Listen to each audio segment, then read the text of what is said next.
Okay, good. Welcome to SEO Chess, and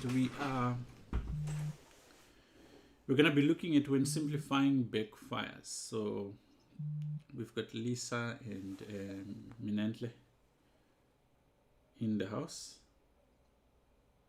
Oh, okay. Minentle says where he is, it's noisy, so he's just gonna type in.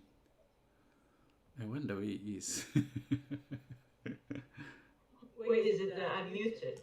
Yeah, he's deliberately muted because he says where he is, it's noisy. So it's making me wonder now. Oh, I see. Okay. It's making me wonder where he is. Yeah.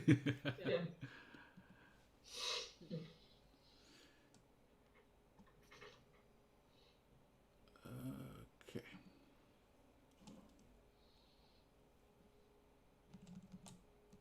Okay, so the first position we'll start with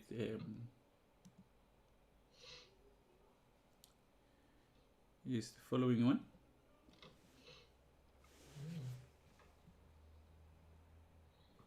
Okay. So, I think I've seen this position before.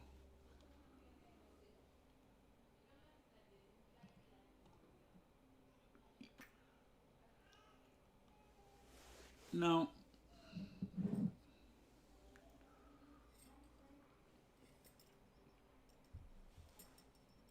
in some cases, positions, it's, like we've been advocating simplifying since yesterday, and that's what we were talking about mostly.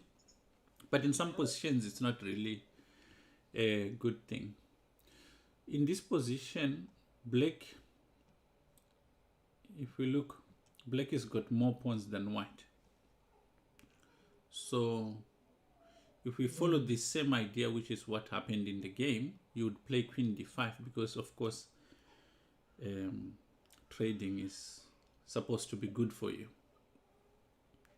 Yeah.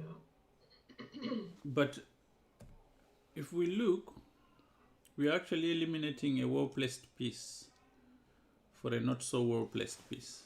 That's the first thing.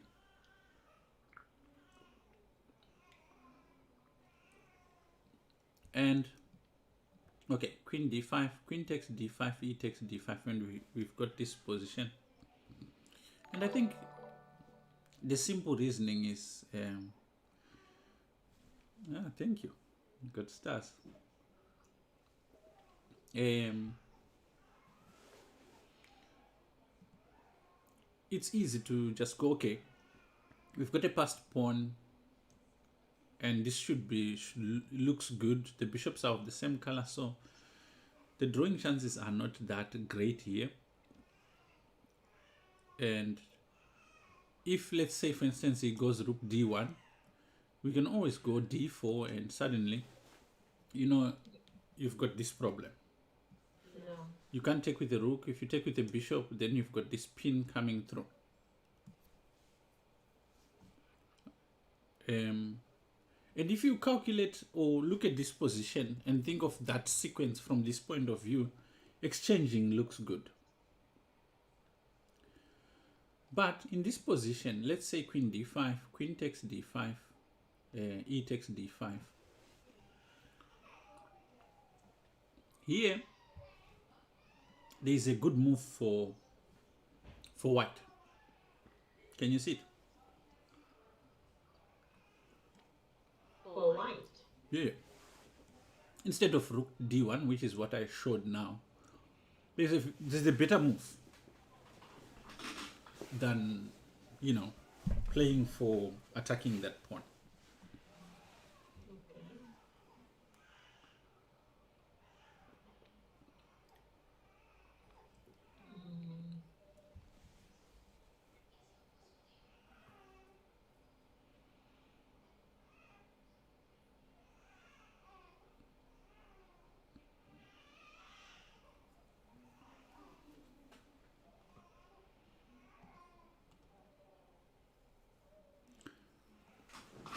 So there's a better move in chat. If you feel like you see a good move, feel free to comment, and we'll check.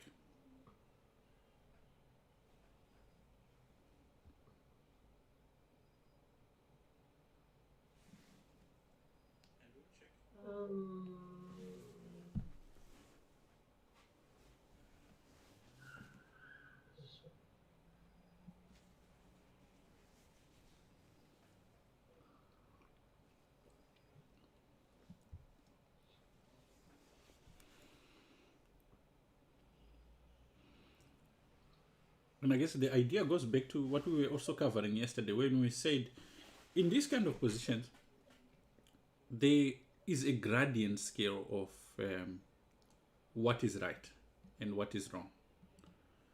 And if you are fixated on there being one way, you might miss a lot of the other ways in which your opponent or can play, or the way you can play. So the move rook c7 is very active because you are threatening to play rook d8, rook d7. And once you put the rook behind the pawn, there's no progress that black can make. Now, this move would be useless if rook d8 worked. But now, rook d8 in this position doesn't work so well, because now after bishop g5, you have to play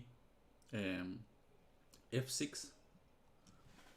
But let's say if black plays rook d6 here, there is bishop to e7, and the rook will go behind the pawn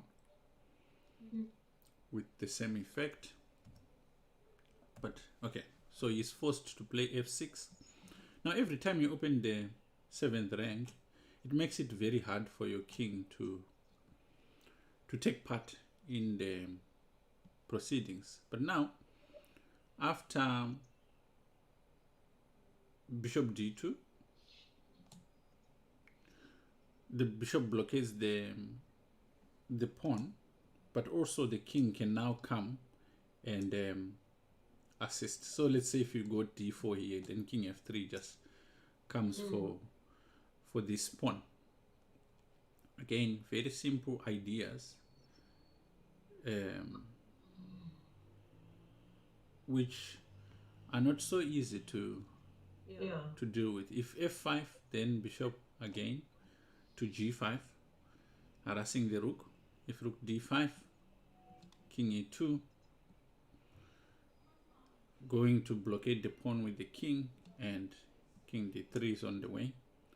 If you go d3, you just make it easy for this pawn to be collected. The king will eventually just hide here. The bishop controls d2, and the pawn will be rounded up. So, going back, after rook c7, it would be very hard to actually do the usual. So in this position, bishop f6 to cover against the bishop g5 idea. Now here, what do you do?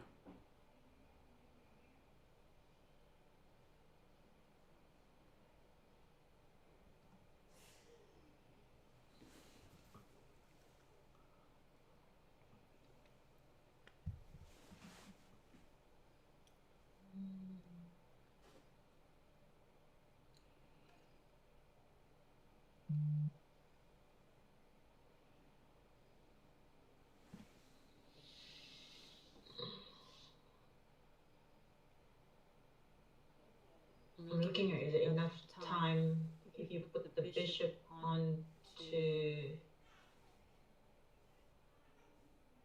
g5, removing the bishop on e3? Nay. No, I wouldn't.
you still there, Ruben? Yes, I am.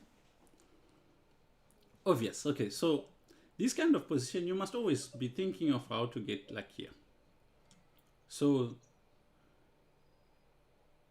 once the rook gets here, you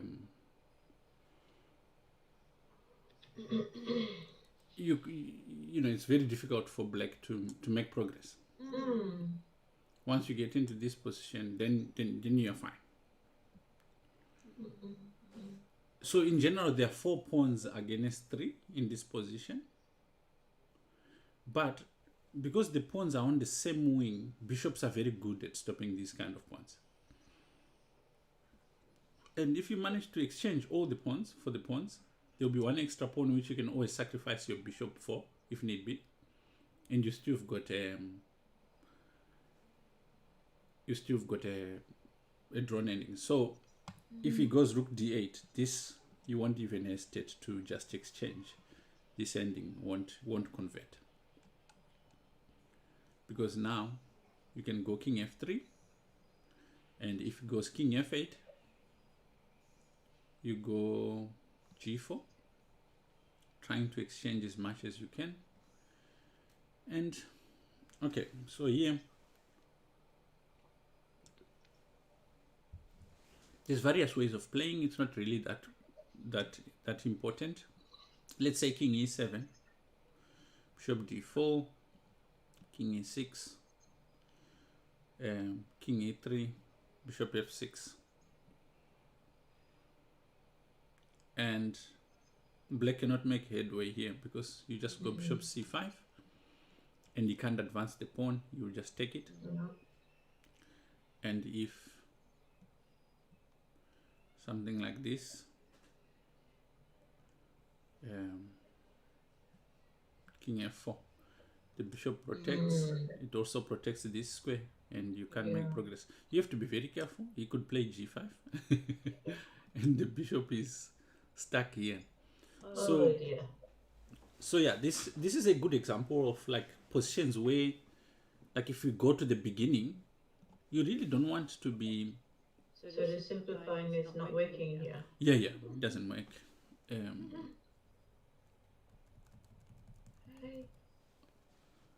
So it might be really worthwhile to just sort of keep it complex and push, maybe work for ideas like h5 in this position, h4, sorry, and you'll be fine. You'll be fine. And I think much more important is how to think about position, applying logic to a position. This one is tricky, because if you miss the idea that, well, there's a possibility that actually white gets more active out of this exchange, and that's something you have to see. If you just overlook that, then the whole position becomes very difficult. Yeah, I was looking at also, no, putting the rook on d1 also is not going to help, if then the rook go down to c7. Yeah. It's definitely a difficult idea to see, but that's where I think practice and exposure come in, because if you constantly practice, you see these odd positions that make you think differently when scenarios arise. Because I think that's one of the hard things. Whenever I find a difficult student, it's one who has not seen enough positions to sort of think independently in positions. Because once you've seen a lot, I think Kasparov used to say, it's almost like at different levels of strength, you've seen so many games. And the guy who looks at so many games has got so many ways of approaching a problem in a given scenario. Hey, in sync. Oh, rook c6. Sorry, I'd not seen your contribution. I'd not seen your move. Scariest name is here. Also, many MJs. Oh, there. Everyone is here. Thank you. Our people. Is that common on the YouTube? It's on Twitch actually. Someone had actually It's seen Rook C8. I'm not sure what in sync which position he was talking about, but yeah. Let's see if I'll keep track of them now. Now, there's a way of thinking, okay, especially when queen exchanges come, specifically when queen exchanges, whether should I keep it in the middle game, should I go to the end game? So whenever this comes up, you have to evaluate two important features. Number one, the chances of winning in the end game. If your chances of winning in the end game are high, then you go there. If you have a chance of a knockout in the middle game, that's another, there are certain positions which are just so good that you don't want to waste them by going to the end game. And a position like this in front of us this is not a good example. No good situation where you would say, oh, I'm going to look for exchanges, because if you look, this bishop, this queen, all are on the queen side. This rook potentially can get to the king in two moves. So whenever you've got a scenario where you've got more pieces that can get to the king in two moves, let's say the theory is that if the king does not have a defender and you have three pieces that can get to the king in two moves, then there's a winning attack, right?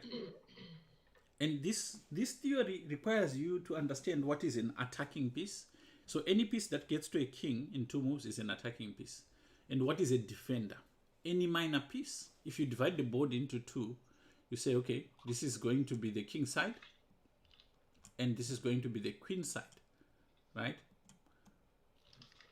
Now, a defender is any minor piece that's on the king side in this particular position, if the king is on the king side. So he's got one minor piece. Now we know that if you've got three pieces that can get to the king in two moves, then your attack should succeed. But we've got a problem in this position, in that he's got one defender. So it means we need four pieces that can get to the king in two moves. And we've got them. The reason why we only count minor pieces is because major pieces are not good defenders. They actually create problems for you when you are defending a position. So, how many times have you been checkmated with a rook on f8? That's the problem. So every time your major pieces are close to you, they are not good defenders. Okay, so we've got enough to carry out an attack. In this particular case, whenever an exchange comes about, we should decline, because our attack should be enough to win the game. Make sense? Yes. So in this particular position, what is the correct move to play?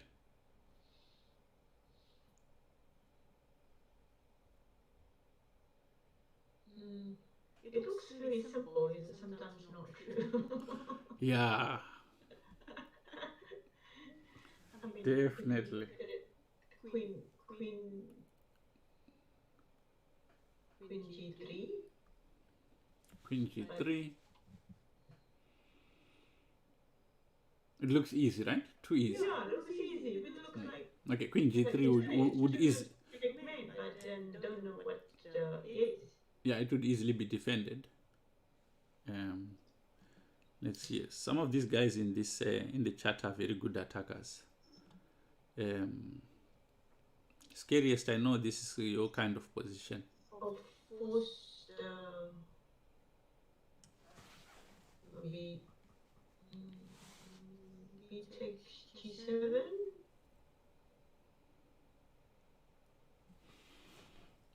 Nah.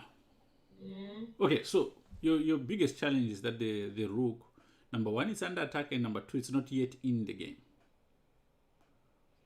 So even then, Dave is not in the yeah, game yet. the rook needs at least like 3 moves, so it's not yet an attacker. It means that the pieces you have so far are not enough to carry out a successful attack. So the rook needs to be involved. Now it's an attacker. Once it gets here, it's now an attacker. It wasn't an attacker before, but now after this, it's an attacker. And after rook e8, which is a mistake, how do you win? This is already winning.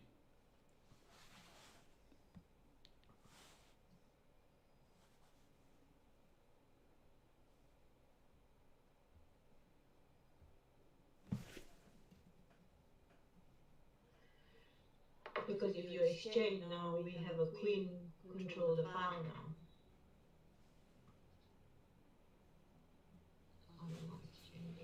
This is a tactic, an interesting tactic, which was not possible before. I'm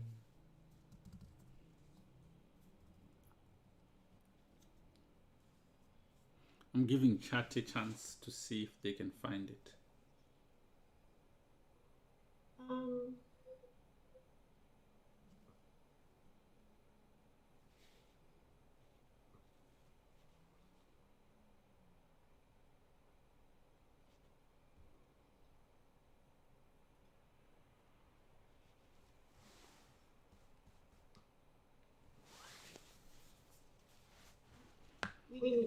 Ooh, in sync, you're almost there.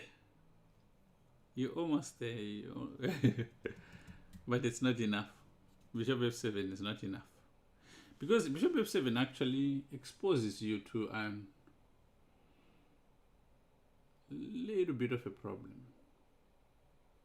Bishop f7, Queen f7 should be fine. There's something more. Yes, mini MJ. Queen takes f7. This is such a pretty move. Because, okay, you can't ignore. If you ignore and go on h8, it's mate. So, you cannot ignore. And once you take on f7, the queen is now pinned against the king. And it gives room to rook takes on e8.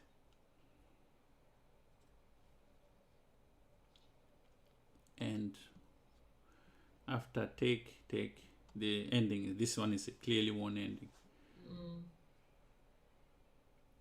Besides the passed pawn, just easily, technically winning. So this differentiation is very important when simplifying. Number one, is the ending purely, is the ending winning? That's the first consideration. The second one is, do you have attacking chances? If you have attacking chances in the middle game, you want to win the game as quickly as you can, so you don't have to exchange. You can avoid these kind of scenarios where you have to exchange. Okay, I would like. Oops, sorry. That's all right.